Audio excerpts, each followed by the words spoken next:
Market outlook पर खास चर्चा के लिए हमारे साथ हैं एएसके हेज सॉल्यूशंस के सीईओ वैभव सांघवी। वैभव जी, गुड मॉर्निंग। मार्केट ने बजट को 2 थम्स अप दिए। अ, वो फिस्कल डेफिसिट वाले शायद टारगेट को लेकर, और एक रेटिंग एजेंसीज के ऊपर शायद एक प्रेशर बने अब रेटिंग अपग्रेड के लिए। लेकिन आपके हिसाब से क्या अब ये जो बुलिशनेस रही है मार्केट में, ये कंटिन्यू करेगी?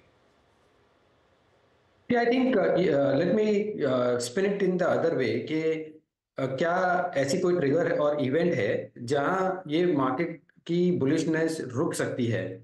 ऑफ कोर्स अगर हम ग्लोबल एंगल से देखें हैं तो चाइना एक फैक्टर है जहां थोड़ा प्रेशर आ सकता है और हम कंटिन्यूस देख रहे हैं कि वहां से डेटा वीक ही आ रहा है। इन एडिशन टू दैट हमने जब एफओएमसी मीटिंग का मूल्यांकन किया तो ये लग रहा है कि जिस हिसाब से स्ट्रीट रेट कट्स देख रही हैं, 5 या 6, जो भी, I mean the estimates all over the pace, but उस हिसाब से उसके कंपैरिजन में हमें लगता है कि थोड़ी कम रेट कट्स आएंगे गोइंग फॉरवर्ड। सो ये तो एक बड़े रिस्क फैक्टर है ओवर द ईयर। बट ऐसा है कि ये कोई ट्रिगर बेस्ड है, इवेंट बेस्ड है? No, I don't think so. So in that case I think एक ऐसा गोल्डलॉक सिनारियो बन गया है जहां ग्लोबली सॉफ्ट लैंडिंग हो रही है। इंटरेस्ट ब्याज दरें थोड़े थोड़े नीचे आएंगे, यहाँ इंडिया की इकोनॉमी मोमेंटम में है और अर्निंग्स भी ठीक ठाक है। तो ये मोमेंटम ब्रेक होने का ऐसा कोई रीजन हम नहीं देख रहे हैं at this point in time. Of course यहाँ वहाँ थोड़ी बहुत करेक्शन हो सकती है, but I think that is part and parcel of the market. कि थोड़ी बहुत करेक्शन हो सकती है, लेकिन that's part and parcel of the market. Vaibhav ji, अभी हमने एक बाइट प्ले की थी पीएसयूज को लेकर, और पीएसयूज में सबसे ज़्यादा पैसा बना है पिछले 1 साल में। आपके पोर्टफोलियो में है क्या पीएसयू स्टॉक्स, और यहाँ पर क्या व्यू है? सी, आई थिंक पीएसयूज में पहले ऐसा व्यू था कि ये बहुत ही वैल्यू स्टॉक्स है और काफी पॉसिबिलिटी है इसको चलने के लिए। बट वो वैल्यू काफी देर तक वैल्यू ही रहा। उसका कोई ट्रिगर नहीं था, उसको अनलॉक करने का कोई रीजन नहीं था। बट अगर हम देखें लास्ट 1 साल में या 2 साल में जिस हिसाब से ग्रोथ प्लान्स बन रहे हैं, जिस हिसाब से गवर्नमेंट का नजरिया बन रहा है हर एक पीएसयू कंपनीज के हिसाब से, आई थिंक काफी वैल्यू अनलॉक हुई है यहाँ पे। और एक steadiness in terms of policy भी दिखी है ओवरऑल पीएसयू सेक्टर्स में। और पीएसयू सेक्टर्स की बात करें तो डिफेंस पकड़िए या दूसरी कोई भी सेक्टर्स, कैप गुड्स पकड़िए या रिफाइनरीज पकड़िए या across PSU banks as well पकड़िए, I think from a fundamental business perspective ये इंप्रूव हो रहे हैं। और इसी के लिए हमने देखा कि काफी इंटरेस्ट आ रहा है ओवरऑल एंटिटी में। और जिस हिसाब से गवर्नमेंट का एज आई सेड नजरिया है, अप्रोच है towards the whole PSU bank, like my sense is कि ये कंटिन्यूड रहेगा। ओके, पीएसयू बैंक्स का ये मूव जो है वो कंटिन्यू कर सकता है, और पीएसयू बैंक्स पे भी और इनफैक्ट ओवरऑल पीएसयूज पे भी आपने अपना व्यू दे दिया। अच्छा वैभव जी, आज हम कुछ नंबर्स को जो सेलिब्रेट कर रहे हैं उसमें एक टाटा मोटर भी रहा। क्या नंबर थे? I mean stock at all time high. Auto ने वेल्थ क्रिएट करी है, चाहे वो whether it's Maruti, not exactly I think right now, but हाँ पिछले 10 महीनों में उसने वेल्थ क्रिएट करी है।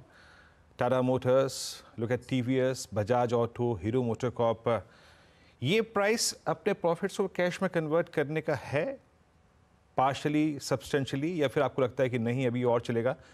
अभी पिक करने लायक ऑटो में आपको और क्या ठीक लगता है सर?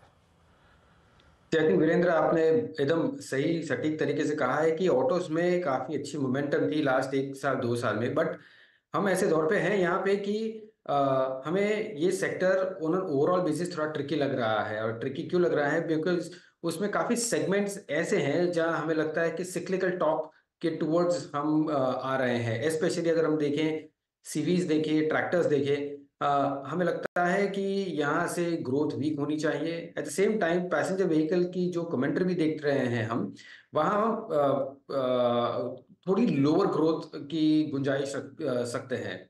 हाँ, टू व्हीलर्स एक ऐसा सेगमेंट है जो परफॉर्म कर रहा है।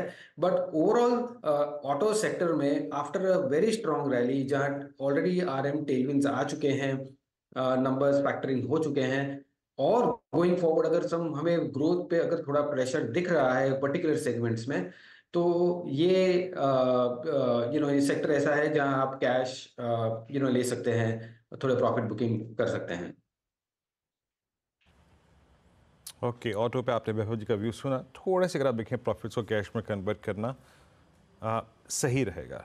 अच्छा, एक स्पेस सर जहाँ पर वैभव जी बहुत कन्विक्शन है बाजार का, इंडियन होटल्स के नंबर्स देखे हमने। आज आप ताज जीवीके को देखिए, आप लेमन ट्री को देखिए, आप जीएमआर एयरपोर्ट्स को देखिए, आप इंडिगो के रिजल्ट्स को देखिए, उनकी प्राइस परफॉर्मेंस को देखिए। यात्रा शुक्रवार को ऑल टाइम हाई पे था, ट्रेड कर रहा था। तो ये जो लोग इस थीम को रीड कर रहे हैं, रीड करते रहें, ये मतलब राइड करते रहें। और कोई खास स्टॉक जो आपके जहन में आता हो अभी भी, जहां वैल्यूएशंस, जहां प्राइस कंफर्ट दे रहा हो आपको? See from a top down story ना, टूरिज्म एक बहुत ही बेहतरीन कहानी है। सेकेंडली, अगर हम कंज्यूमर्स को डिफरेंट सेगमेंट में बांटते हैं तो बहुत अगेन बहुत ही अजीब बिहेवियर है इन द सेंस कि आप अगर fast moving consumers good consumer staples की बात करें तो वहाँ वीकनेस ऑफ डिमांड बहुत ही दिख रही है। At the same time premium and के कंज्यूमर गुड्स में ट्रैक्शन भी बना रहा है।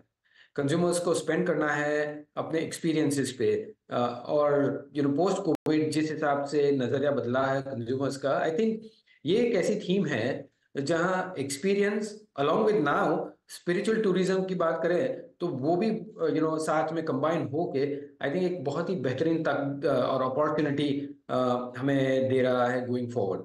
नाउ जिस हिसाब से कंपनीज हैं जिनके एसेट्स हैं, आई थिंक वो स्टैंड आउट बेनिफिशियरी है ऑपरेटिंग लेवरेज का, because it's a great story of operating leverage. So numbers मुझे लगता है ये कंटिन्यूड रोबस्ट रहेंगे on an overall sector. Of course जो क्या वैल्यू पे करते हैं ये ऑलवेज एक क्वेश्चन मार्क होता है, but I think on an overall macro story perspective ये ठीक ही लग रहे हैं। ओके।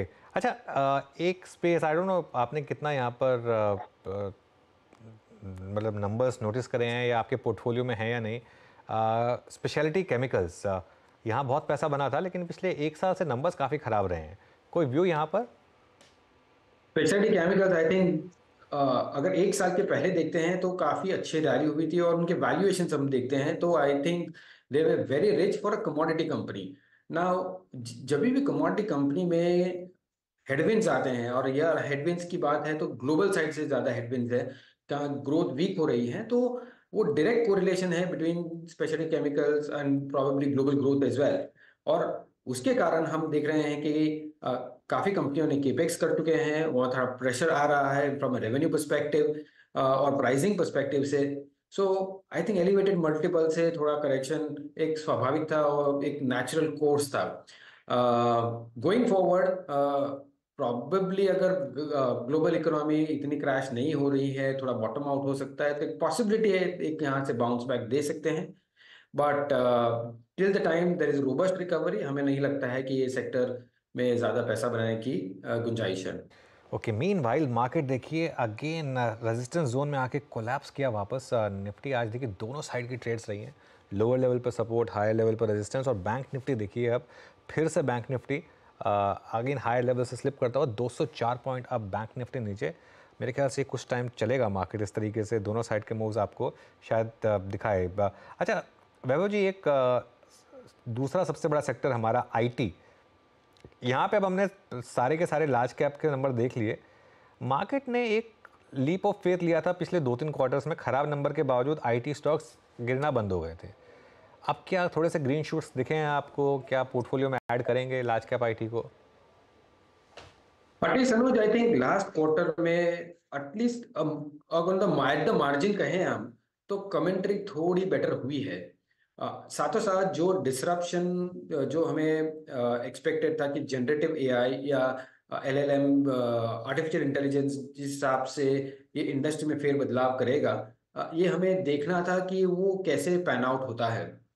साथ एंड लास्टली कि ग्लोबल इंटरेस्ट रेट्स जब नीचे आते हैं तो वो डायरेक्ट कोरिलेशन भी है साथ में in terms of the tech stocks movement. And from a defensive perspective as well ये sector from a cash flow yield basis also ये ठीक लगते हैं। माय सेंस इज के यहाँ पे बॉटम आउट होना लगता है मुझे, at least after a little more correction, but उसका जेस्टेशन पीरियड काफी लंबा रहेगा from a money making opportunity basis. So eight this point in time हम न्यूट्रल हैं, साइडवेज रहेगा सेक्टर जब तक कि कमेंट्री डिसाइसिवली चेंज नहीं होती towards traction of business. Okay अच्छा, अब एक पॉसिबली सर आखिरी प्रश्न आपसे, ये HFCs में हमने काफ़ी अच्छा खासा मूव देखा है, जिस तरीके से हाउसिंग को प्रमोट करने की इस अंतरिम बजट में भी बात की गई है। HFCs में मूव अच्छा आया है और आई थिंक हमें एक लीडर का अभाव है HDFC बैंक जब से चला गया है तब से। आपका, अगर आप कंफर्टेबल हो किसी स्टॉक पर टिप्पणी करने में, HFCs पे व्यू और लीडरशिप किसके हाथ में रहेगी? See, I think HFCs as a segment, जब हमने लास्ट मेजर्स देखे आरबीआई की तरफ से टुवर्ड्स पर्सनल लोन, HFCs को बाजू में रखा था प्योरली बिकॉज एक प्रायोरिटी सेक्टर और प्रॉब्ली एक फोकस तरीके से उसको प्रमोट करना है from an housing sector perspective. साथों साथ बजट में भी जो जिस हिसाब से फोकस रहा है ऑन हाउसिंग सेक्टर, हमें लगता है कि यहाँ ट्रैक्शन बना रहेगा। ऑफ कोर्स जब ब्याज दरें नीचे आती हैं तो उनको फंडिंग में बेनिफिट ऑफ कोर्स होगा, बट ये एक ऐसी सेक्टर है जहां आपका लिमिटेड रिटर्न ऑन इक्विटी होता है, लिमिटेड स्प्रेड्स होता है, तो ये value more of a valuation game और अ कैटलिस्ट गेम होता है generally. So eight this point in time हमें कोई नेगेटिव्स नहीं दिख रहे हैं। यहाँ से अगर पॉजिटिविटी आती है, लोन ग्रोथ बढ़ती है, तो हमारे हिसाब से ये सेक्टर में थोड़ी फर्दर एक्टिविटी रह सकती है। ओके वैभव जी, बहुत बहुत शुक्रिया, आप इस चर्चा में आज शामिल हुए, सभी सेक्टर्स पे, स्टॉक्स पे अपना अपने व्यू शेयर किया, सर बहुत बहुत शुक्रिया।